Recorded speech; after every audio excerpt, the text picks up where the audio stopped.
I'm kind of ringing everyone that we kind of did trips with, I don't know, loosely having a chat about if, I don't know, moments that stood out. Crazy things that happened. Now? Are you recording the Lowey? Yeah. Recording? Okay, well, put it this way, mate. I can trout all day long. It was literally like the best trip probably of my life, one of them. It's like, man, this stuff still exists. Oh, there's Haz's treads.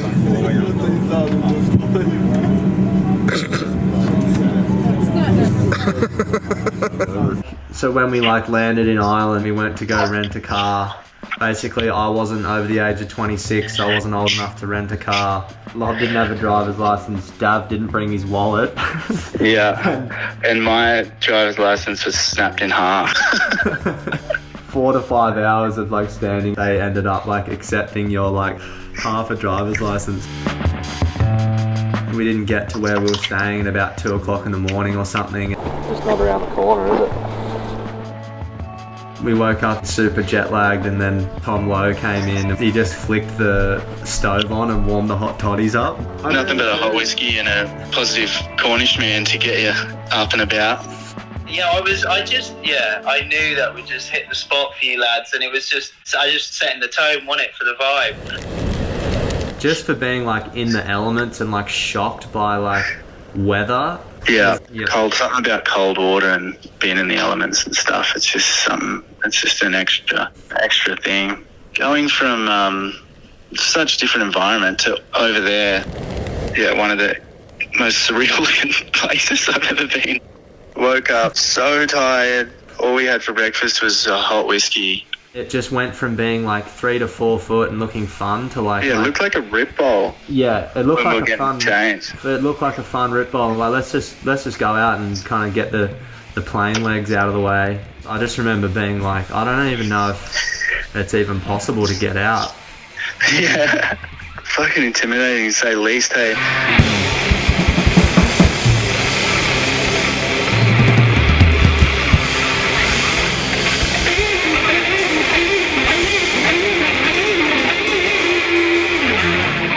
So unpredictable and like ledgy and crazy. I remember you just got caught like smack bang, like right inside. Yeah, I just like my little arms weren't getting there, and you were just got over it. I was like, oh, I'm fucking dead.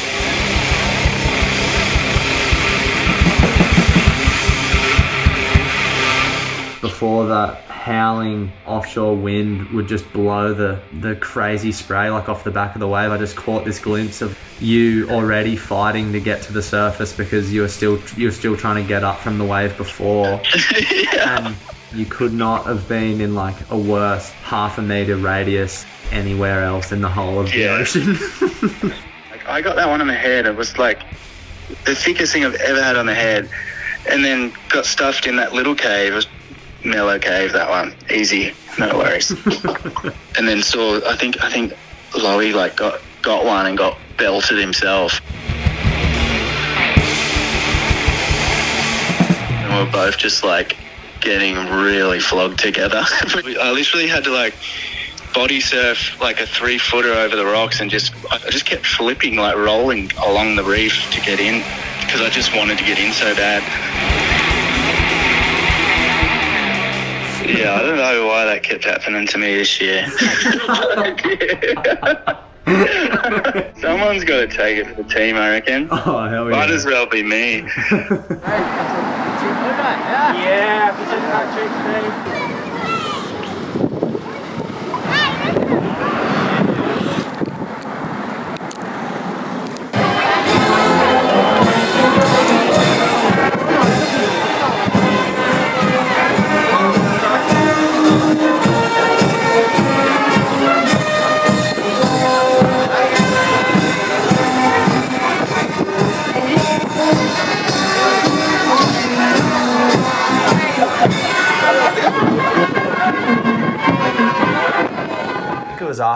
After Paddies Day, when we were running down the paddock in the dark, it was like a crazy full moon. You could see what the waves were doing, like it was like lit up by the moon and stuff. It was a real cryptic morning, I remember.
now, he's insane. He's just one of the best people cutting around. Completely bonkers. Yeah. In any way possible. He saw the swell coming like 3 days out. It was like a different human being. It was like preparation. He was just getting his board dialed in, doing yoga, you know, underwater swimming, full surgical work. Wake up in the morning, your wetsuit's dry and flipped, and you know you got your banana and your water on the bench, and canisters are like lined up. And, exactly.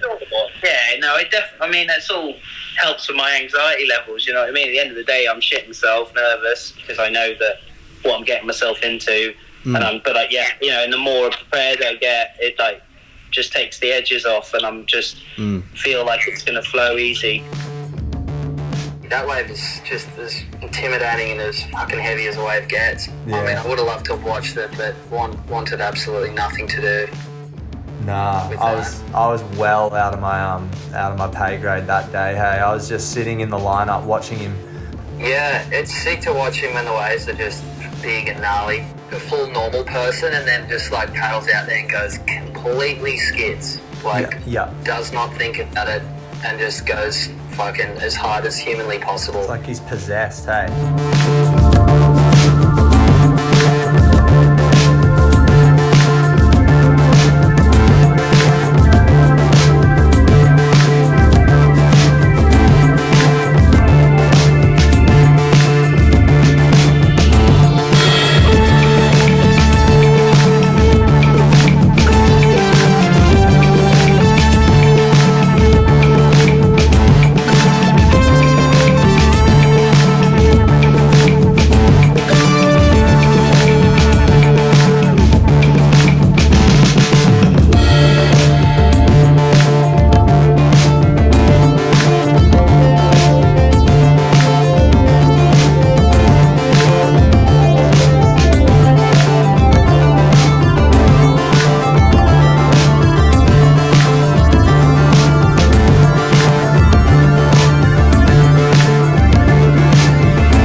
Goes straight home and has this decompression session in his room for like a few hours, and he kind of just thinks about the session, has a bit of a like de-wind, like breathing, kind of like calming his heart rate down before he then comes out of his bedroom. He's like, hello boys. Pretty radical being here for Paddies, isn't it? Because you were actually shooting a fucking like little mini skits and films and stuff, but it's like it didn't feel like any of that business. It was more just, it just worked organically, and I learned a little bit from that. Being like more taking it easy and less serious, because I can get wells like deep and heavy when it comes to swells.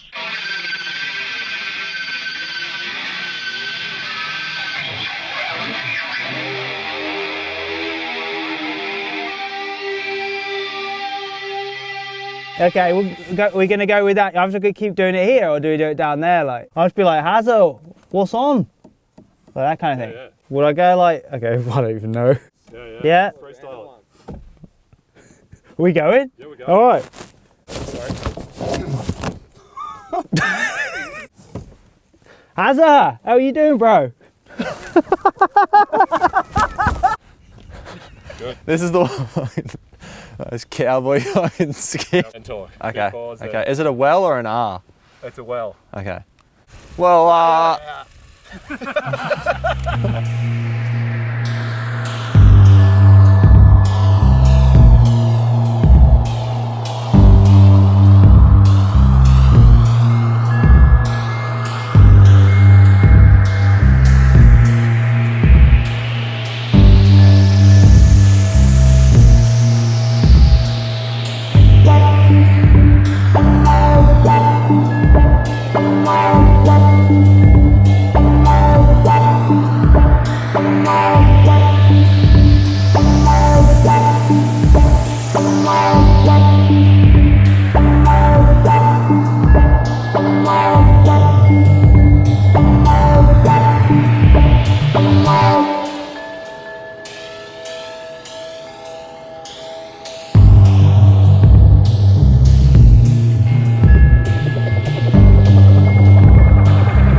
it was one of them classics ones where you were saying no, or you were saying no, and I thought you were saying go. It was six stitches to the head, 6 or 8 stitches to the elbow, blowing knees and blowing ankles.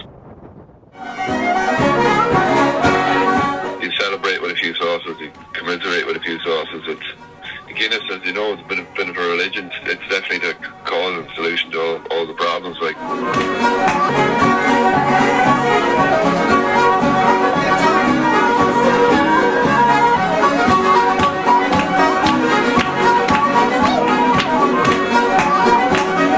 I had to get literally dragged out by my heels by Dav and Lob a few nights because I was so immersed in the pub scene, but then the waves were going to be pumping the next day. Yeah, it can be the icing on the cake, but it can also put the next day in serious trouble as well, you know.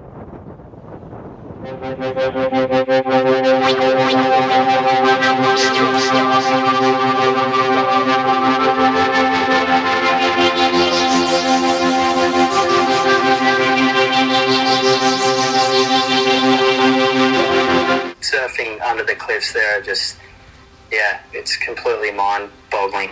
Yeah, it's like one of the wonders of the world. It's crazy. The first time I surfed out there, I was just sitting in the lineup and I kind of turned around. I was looking back at the cliffs and just admiring the view. And it's one of those ways you really got to kind of keep paddling and keep moving because you'll just get sucked into the impact zone. And I just took my eyes off it for a split sec and just ended up wearing a freaking 15-foot wave on the head. Oh, fuck, that's good. Worth it, has. Yeah. We went back to surf it again and we'd left our boards in there, but because your knee was blown, you couldn't walk back down, so I had to carry both of our boards up the cliff, and the wind was just blowing down like a sheer cliff. Had both hands full of sticks walking back up the cliff. I was freaking. Oh yeah, just as scary as the fucking wave. Especially when the wind's blowing and you're walking down with a big board, and then you just got like the local Irish lads just running past you like it's a fucking little kiddies track. But yeah, watching that session go down, that was psycho.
the world, like doing this project. It was like nothing was planned. It wasn't like we booked in a date and a time and like a venue to film something. It was like pick the guys that we thought would be good and basically just hit them up, and then next thing you know, Dav's winding up his Bolex, and then all of a sudden then the whole pub has just turned into this this full-blown shoot. Alright. Am I talking? Yeah. What am I saying? I'll start rolling that, and then you hit that. Yeah.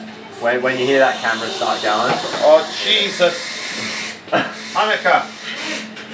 We're doing a good fucking film here. Go away. Jesus, that's the most intense point I've ever pulled in my life.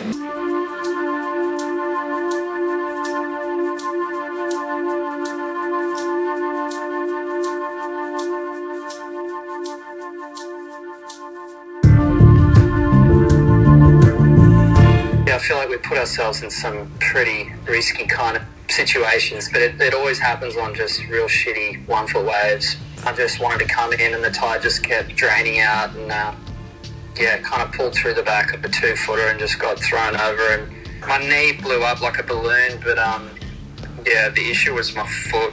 I didn't want to slaze down. I just limped back to the car and had a little manual buzz box and was just driving around in a manual car with a fucking torn Liz Frank Tommy G, and he sent me to this friend of his that was a physio, and she kind of strapped me up and just said, get on your way, you'll be right. It'd be sweet to slip a few days.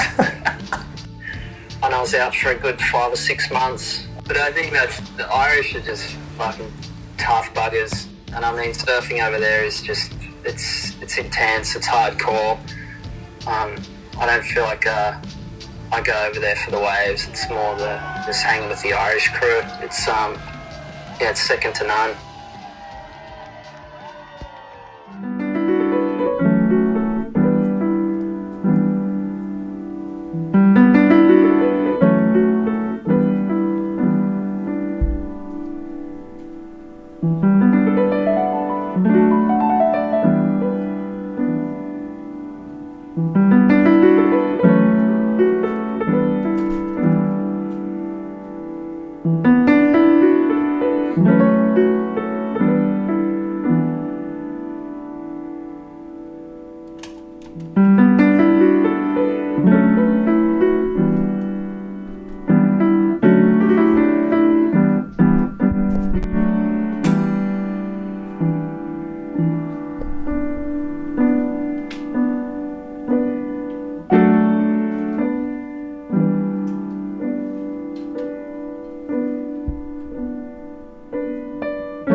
To see him back there after all those years is trippy, because he literally was dominating the scene when I first went there. It felt like that first trip I went on with Lowey.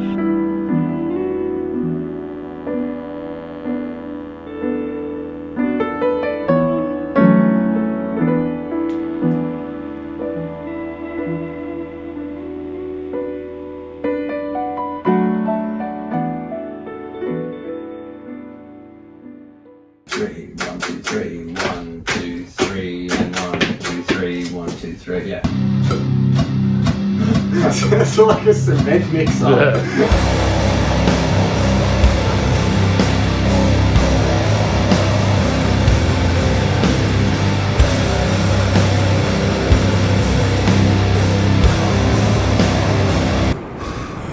The CNTR wax job's still on there.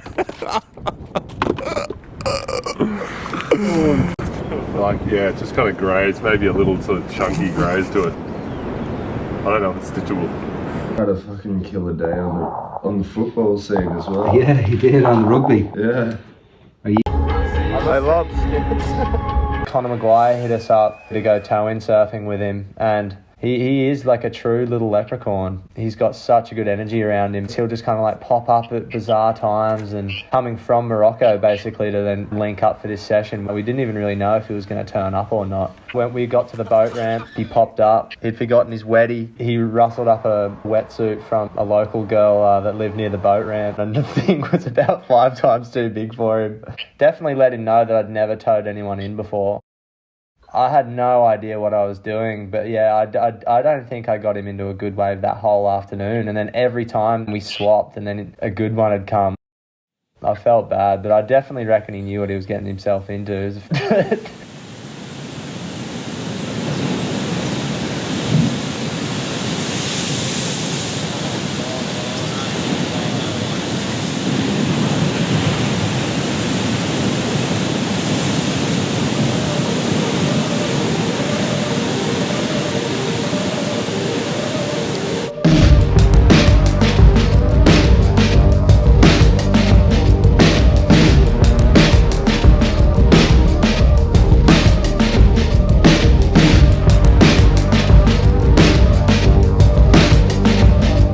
I was actually running really low on surfboards, and Connor lent me one of his little tow boards, and the thing was absolutely tiny. I remember the very first wave he whipped me into, the board got blown into the reef, like into about 3 pieces. I ended up then riding a board that I had that had a snap nose. I think the fin box was cracked and hanging out of it.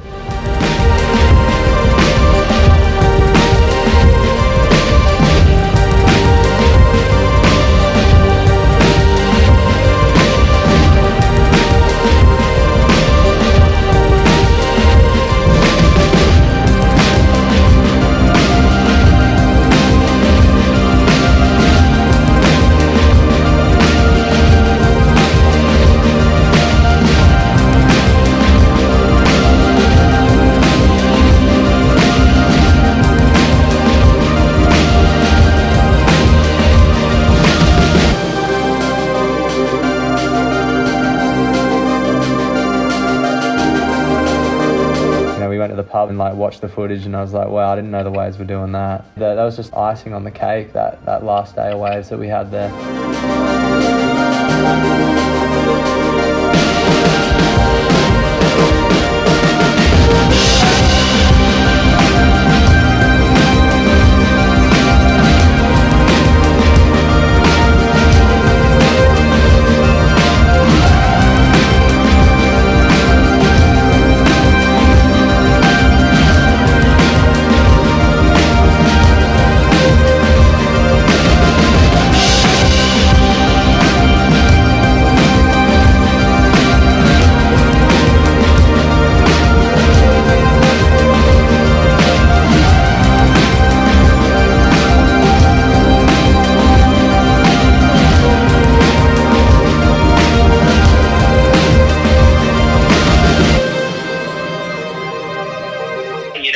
With the old classics, with like Mickey when I used to go away with him, as far as like the lads don't give a fuck about any of the bollocks. It's just straight up in the present moment, having a laugh and, you know, banking stuff the old school way, and then just putting out stuff later on. It was like inspiring. It was like, man, this stuff still exists.